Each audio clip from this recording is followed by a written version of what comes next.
Supremacía constitucional.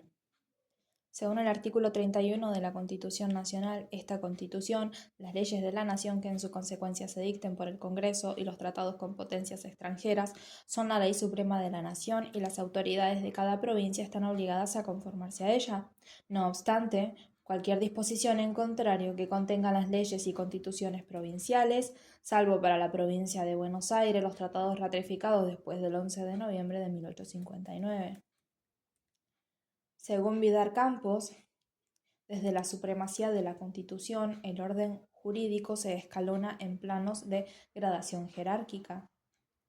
Los hay subordinantes y subordinados, de modo que cuando se disloca esa gradación se produce una inconstitucionalidad en los planos inferiores que no compatibilizan con los superiores. La supremacía de la Constitución se liga con la distinción entre el poder constituyente que le da origen y el poder constituido, que, por serle infraconstitucional, no debe vulnerar a la Constitución y debe darle cumplimiento.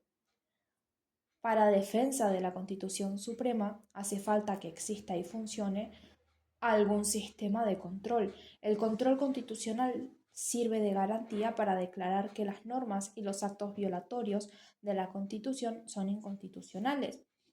El efecto de tal declaración, según como sea el sistema de control, puede limitarse a desaplicar la norma o actos inconstitucionales en el caso donde así se declara y dispone, o adquirir en efecto general que llegue hasta derogar la norma o el acto inconstitucionales.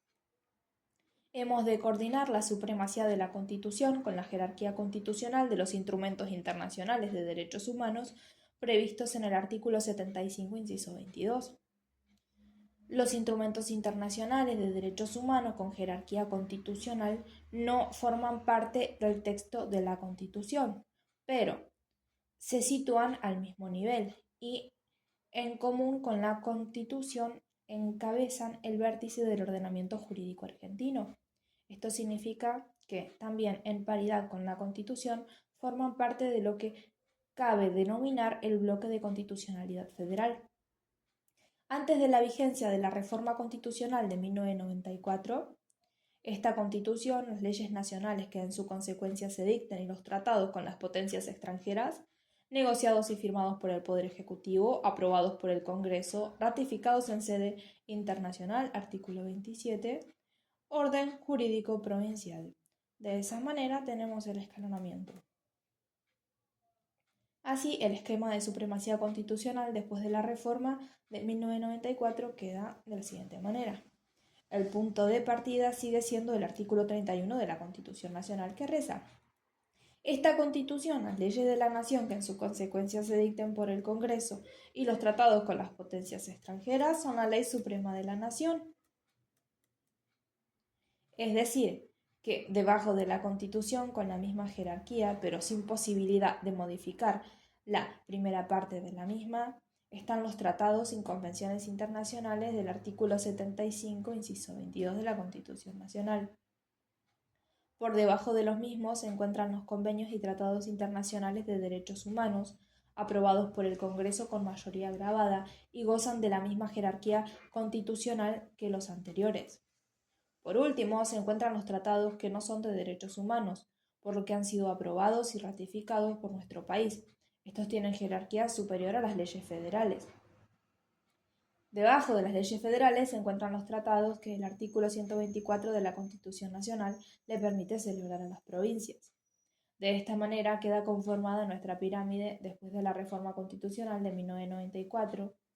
Según Vidal Campos, en oportunidad de la reforma, elabora la doctrina del bloque de constitucionalidad federal.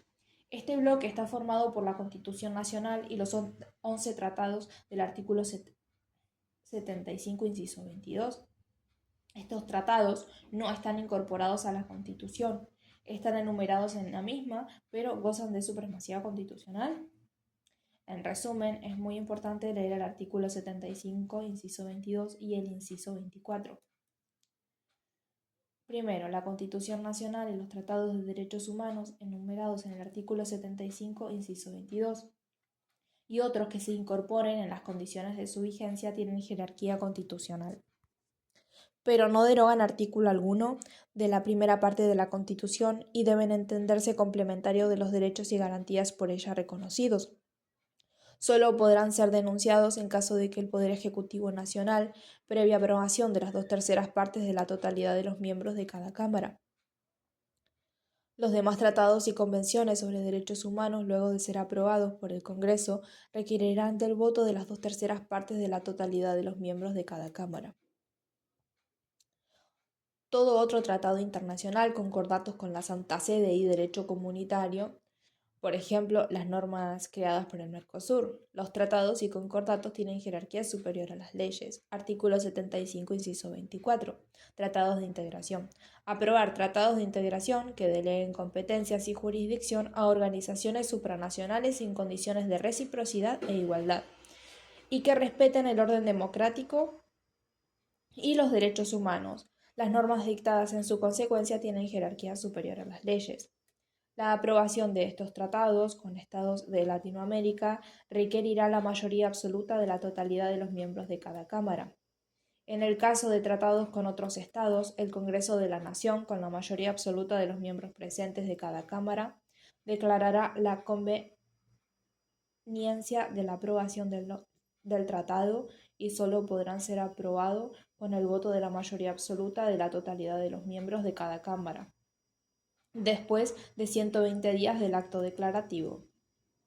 La denuncia de los tratados referidos en este inciso exigirá la previa aprobación de la mayoría absoluta de la totalidad de los miembros de cada Cámara. Luego siguen las leyes de la nación y el orden jurídico provincial. Bloque de constitucionalidad federal. De esta manera queda conformada nuestra pirámide después de la reforma constitucional de 1994. Vidar Campos, en oportunidad de la reforma, elabora la doctrina del bloque de constitucional federal. Este bloque está formado por la Constitución Nacional y los 11 tratados del artículo 75, inciso 22. Estos tratados no están incorporados a la Constitución Nacional, está enumerado en la misma, pero gozan de supremacía constitucional. Por lo tanto, la interpretación en cuanto a que los derechos que sean reconocidos por tratados no solo pertenecen al derecho interno, sino que es necesario un posterior reconocimiento por parte del Estado. Corte Interamericana, Ekemejen Sofovich, derecho a réplica. Aparece reconocido implícitamente por la Constitución Nacional y expresamente por la Convención Americana sobre Derechos Humanos, artículo 14, Ley 23.054. Y esta va a ser la interpretación que la Corte va a adoptar en los sucesivos fallos.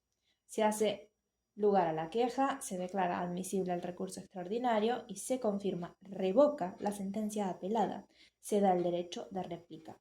La importancia del fallo de la Corte Suprema es que afirma que el tratado se aplica aunque no se hayan dictado normas reglamentarias del derecho interno.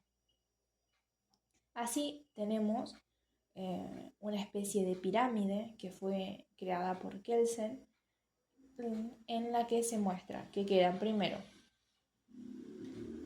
los tratados internacionales, las leyes nacionales, las constituciones provinciales, las leyes provinciales, las cartas orgánicas, ordenanzas municipales y sentencias judiciales.